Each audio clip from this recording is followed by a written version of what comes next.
Good morning students, स्वागत है आपका आपके अपने हरी नरेन इंग्लिश हाईवे क्लासेज में। हम लोग correct form of the verb वाले टॉपिक पर चर्चा कर रहे थे। इस टॉपिक में हम लोगों ने बहुत ही बेसिक जानकारियां देखी थी कि मॉडर्न इंग्लिश में कितने प्रकार के टेंस होते हैं, ट्रेडिशनल में कितने होते थे, टेंसेज जितने भी होते हैं उनके नाम क्या हैं। और आज हम लोग इन सभी टेंसेज के बारे में बहुत ही विस्तृत चर्चा करते हैं। सबसे पहले हम लोग नंबर 1 पे चर्चा करते हैं कि प्रेजेंट इंडेफिनेट या सिंपल प्रेजेंट टेंस के बारे में। नंबर 1 पे देखना आप लोग प्रेजेंट इंडेफिनेट टेंस या फिर यूं कहें सिंपल प्रेजेंट टेंस। एक ही बात है, प्रेजेंट इंडेफिनेट कहें या सिंपल प्रेजेंट कहें, एक ही बात है। अब इंपॉर्टेंट बात यह है कि हर एक टेंस की अपनी हेल्पिंग वर्ब और हर एक टेंस की अपनी मेन वर्ब होती है। बगैर इसके काम चल ही नहीं सकता।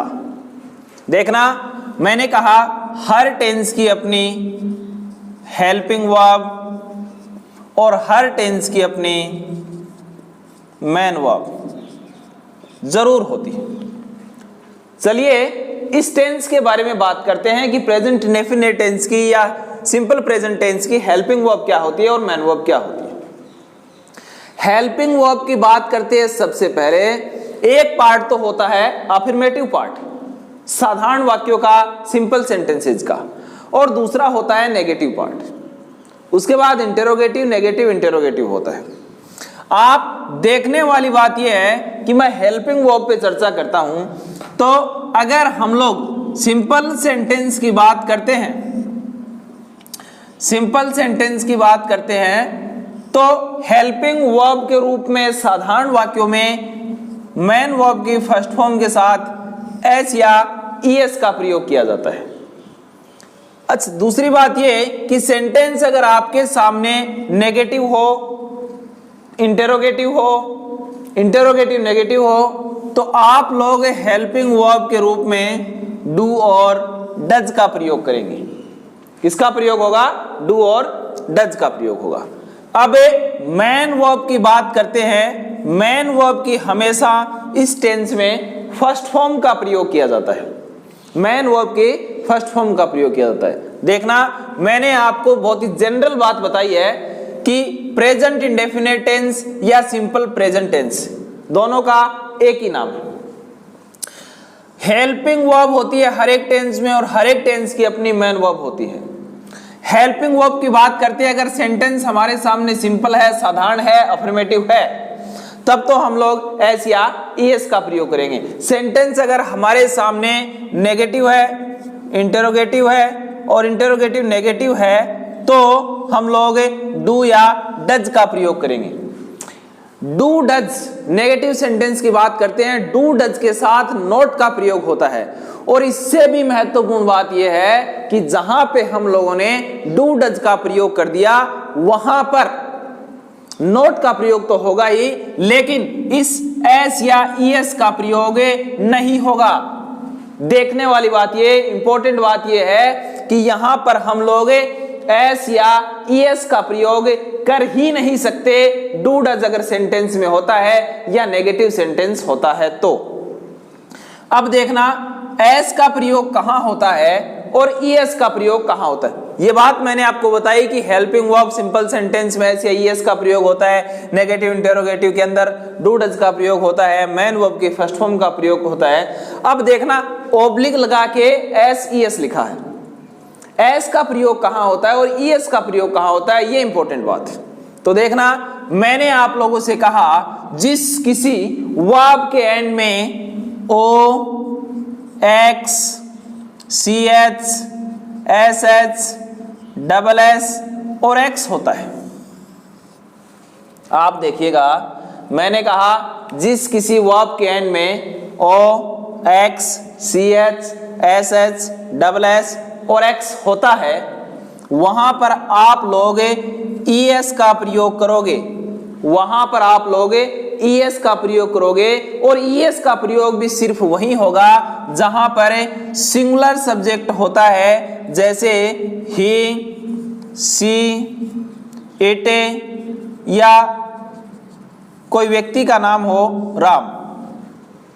समझ रहे होंगे। मैंने आपको सिर्फ ये बात बताई है कि S का प्रयोग कहाँ होता है और ES का प्रयोग कहाँ होता है। जिस किसी वर्ब के एंड में O, X, CH, SH, SS और X होता है, वहां पे आप लोग ES का प्रयोग करोगे, और ES का प्रयोग भी वहां पर होगा जहां पर सब्जेक्ट सिंगुलर होता है, ही होता है, सी होता है, इट होता है, राम होता है, सीता हो, किसी भी व्यक्ति विशेष का नाम हो, तो वहां पर यानी सिंगुलर नाउन हो चाहे प्रोनाउन हो, हम लोग सिर्फ और सिर्फ ES का प्रयोग करेंगे। वर्ब के एंड में ये होना चाहिए। जैसे मैंने एक सेंटेंस लिखा, GO गो, ये वर्ब है, माफी चाहूंगा, सेंटेंस नहीं, GO गो।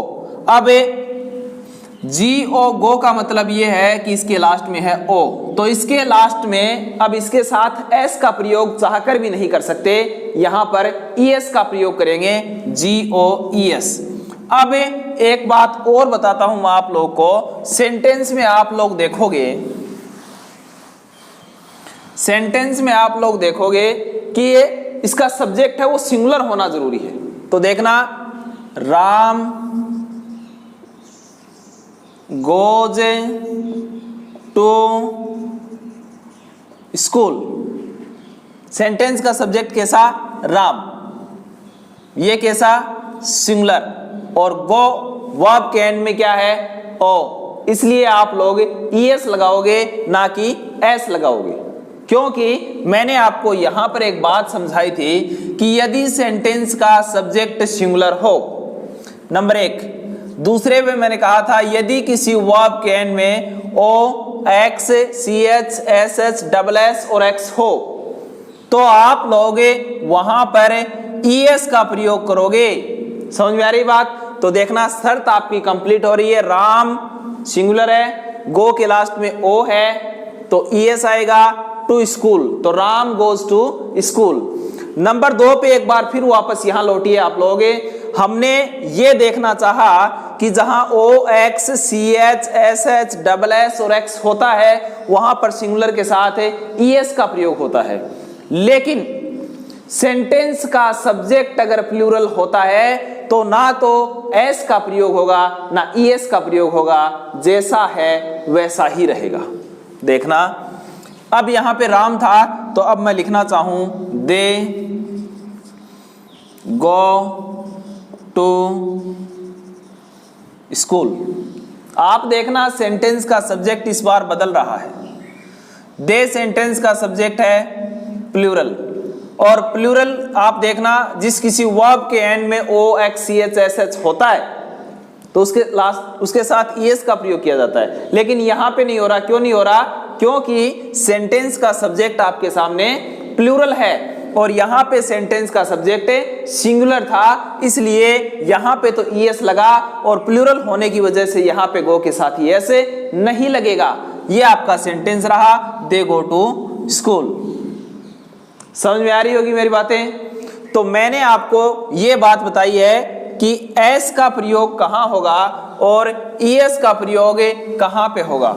देखना, दोबारा इन चीजों को रिपीट कर लीजिए, क्योंकि जब हम टेंस पढ़ने जा रहे हैं तो उसकी बेसिक बातें हैं, आधारभूत बातें आप लोग को बताई जा रही है। आप इसे समझने की कोशिश करें। एक बार फिर से इन चीजों की ओर ध्यान दें। मैंने आपको कॉमन बात बताई है कि मैंने कहा कि सेंटेंस अगर आपके सामने अफर्मेटिव हो, सिंपल हो, साधारण हो, तो आप लोगों को S या ES का प्रयोग करना होता है। मैंने फिर कहा कि S का प्रयोग कहाँ होता है और ES का प्रयोग कहाँ होता है। मैंने फिर कहा जिस किसी वर्ब के एंड में O, X, CH, SH और X होता है, वहां पर तो बेटा आप लोगों को S का प्रयोग करना होता है। लेकिन इससे एक बात आप और भी समझ सकते हैं कि S का मतलब होता है सिंगुलर, यानी कि सेंटेंस का सब्जेक्ट यहाँ पे इनके साथ माफी चाहूंगा ES का प्रयोग किया जाता है और ES के लास्ट में S है, तो आप लोग देखोगे कि सिंगुलर के साथ सेंटेंस का सब्जेक्ट सिंगुलर होना चाहिए, तब आप लोग इसके साथ ES का प्रयोग करोगे। जिस किसी वर्ब के एंड में O X CH SH X और SS होता है, वहां पर आप लोग सिंगुलर सब्जेक्ट के साथ ES का प्रयोग करोगे। और इसके अलावा जो भी कुछ बच गया, यानी कि सेंटेंस का सब्जेक्ट दे हो सकता है, वी हो सकता है, यू हो सकता है, राम एंड रोहन हो सकता है, तो आप इनके साथ एस का प्रयोग भी नहीं करोगे और ES का प्रयोग भी नहीं करोगे, क्योंकि ये प्लूरल होते हैं, ये सब्जेक्ट प्लूरल होते हैं, तब आप इनके साथ इस प्रकार का यूज नहीं कर सकते।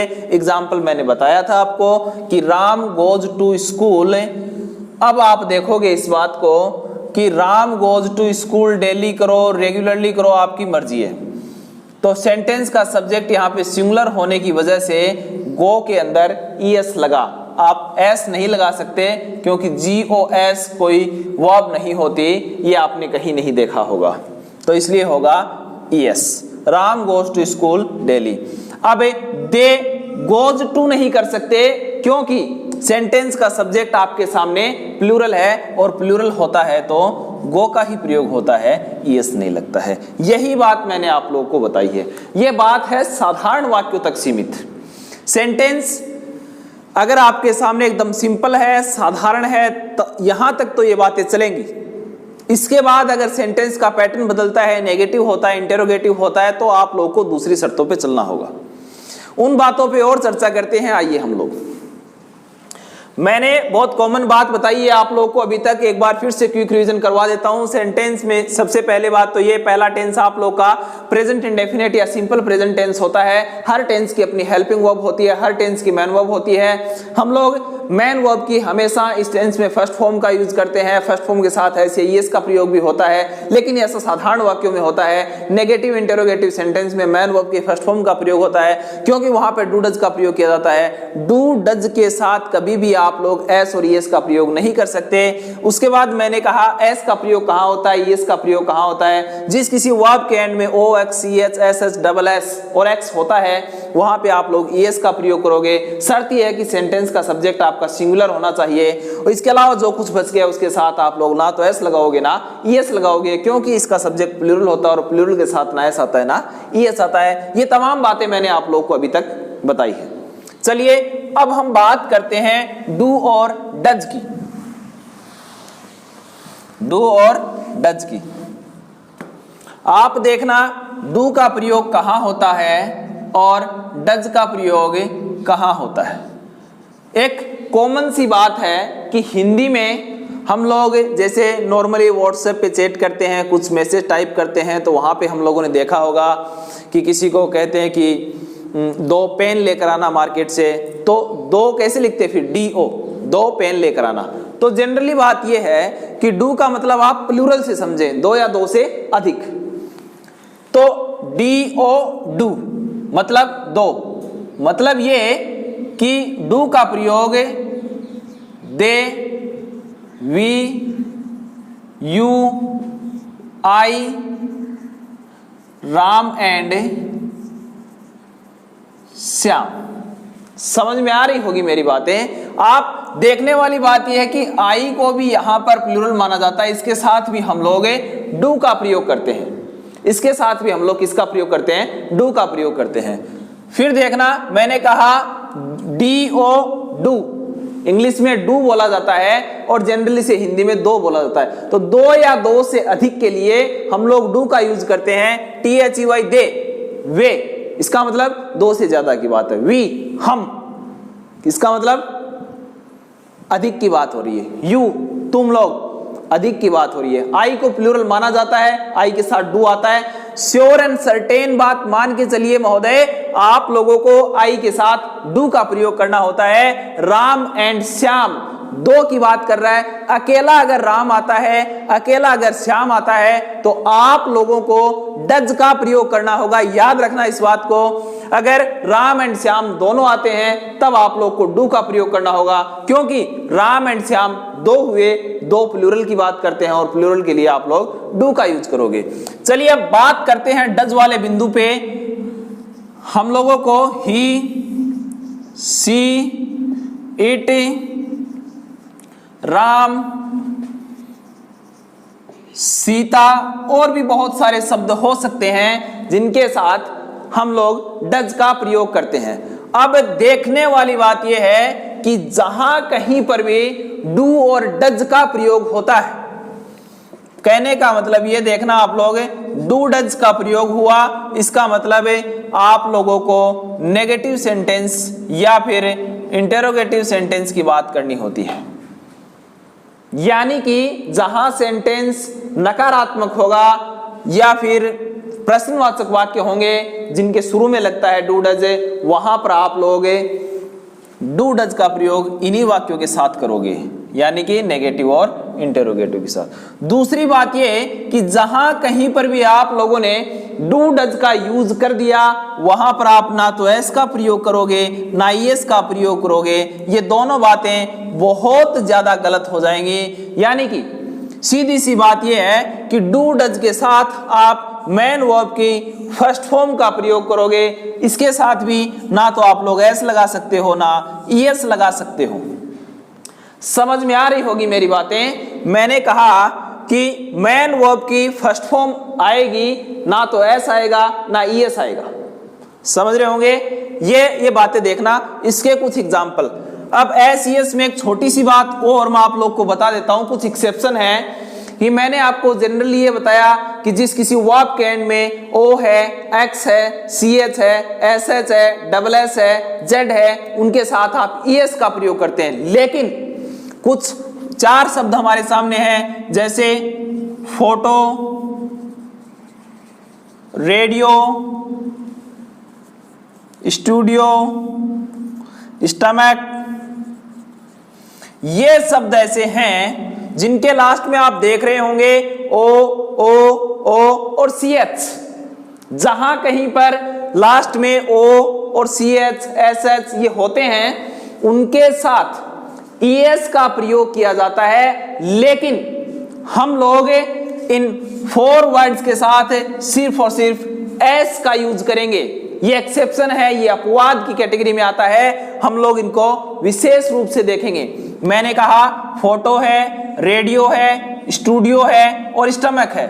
मैंने कहा फोटो है, रेडियो है, स्टूडियो है, स्टमक है। इनके साथ हम लोग एस का प्रयोग करेंगे। जनरली क्या होता है कि इन वर्ड्स के साथ या इस नियम के हिसाब से लास्ट में देख करके ईएस का प्रयोग होना चाहिए, लेकिन पर्टिकुलर ये वर्ड हैं, इनके साथ एस का प्रयोग होगा, ना कि ईएस का। जी हाँ, इन बातों को ध्यान से सुनिएगा, इनके साथ एस का प्रयोग होगा, ईएस का नहीं हो सकता। इसका एक एग्जाम्पल भी मैं आपको जनरली बता देता हूं। जैसे ही हम लोग मोबाइल चलाते हैं, उसमें हम देखते हैं, गैलरी को ओपन करते हैं और हमारे पास एल्बम या फिर फोटोज लिखा होता है। तो आज आप लोग जिस भी मोबाइल से ये वीडियो देखेंगे, ये क्लासेस लेंगे, उनमें आप लोग गैलरी को या फोटोज को ओपन करना, तो आपको स्पेलिंग मिलेगी PHOTOS। आपकी स्पेलिंग ये नहीं हो सकती PHOTOES। लास्ट में ओ है, बावजूद इसके आप लोग ES नहीं देखोगे, क्योंकि मैंने कहा ये एक्सेप्शन की कैटेगरी में है, अपवाद की कैटेगरी में है। आप देखोगे PHOTOS, फोटोज। ऐसे बहुत से आप रेडियोज, बहुत से ऐसे एग्जाम्पल हैं आप लोग के सामने जिनको आप लोग देख सकते हो। चलिए, हम बात कर रहे थे डू का प्रयोग कहां होता है, डज का प्रयोग कहां होता है, ये तमाम बातें। इसके एग्जाम्पल मैं आपको बताता हूं। सबसे पहले डू पे देखना, प्लूरल की बात करते हैं। लिखा होगा they do not play cricket. They do not play cricket, इसका मतलब ये सेंटेंस का सब्जेक्ट आप लोगों के सामने प्लूरल है और मैंने कहा था प्लूरल के साथ डू का प्रयोग किया जाता है, और जहां पे हम लोगों ने नोट का प्रयोग कर दिया वहां पर याद रखना मैन वर्ब की सिर्फ और सिर्फ फर्स्ट फॉर्म का प्रयोग होता है। हम लोग ऐसे ही इसका प्रयोग चाह के भी नहीं कर सकते। दूसरी बात ये सेंटेंस का सब्जेक्ट यहाँ पे प्लूरल है तो भी इसके साथ ऐसे नहीं आ सकता। फिर देखना she does not cook food, sentence का सब्जेक्ट आप लोगों के सामने सिंगुलर है और सिंगुलर होने की वजह से यहाँ पे डज का प्रयोग हुआ है, सिंगुलर होने की वजह से यहाँ पे डज का प्रयोग हुआ है। तो she does not cook food, cook से चाहकर भी नहीं लगा सकते, नेगेटिव सेंटेंस है। मैंने आपको बता रखा है कि नेगेटिव सेंटेंस में आप लोग एस या ईएस का ही प्रयोग नहीं कर सकते। आपको सीधी सिर्फ और सिर्फ मैन वर्ब के फर्स्ट फॉर्म का प्रयोग करना होता है। ये कुछ जनरल बातें टेंस, पहले ही टेंस के बारे में। आगे हम लोग इसके एग्जाम्पल देखते हैं, क्या इसकी एडवर्ब होती है, कौन सी इसकी हेल्पिंग वर्ब कहाँ पे प्रयोग की जाती है, तमाम बातें हम लोग अगले वीडियो में देखते हैं। तब तक के लिए आप लोग हमारे साथ बने रहिए। बहुत बहुत धन्यवाद आप लोग का। Thank you very much, thanks a lot to all of you, God bless you.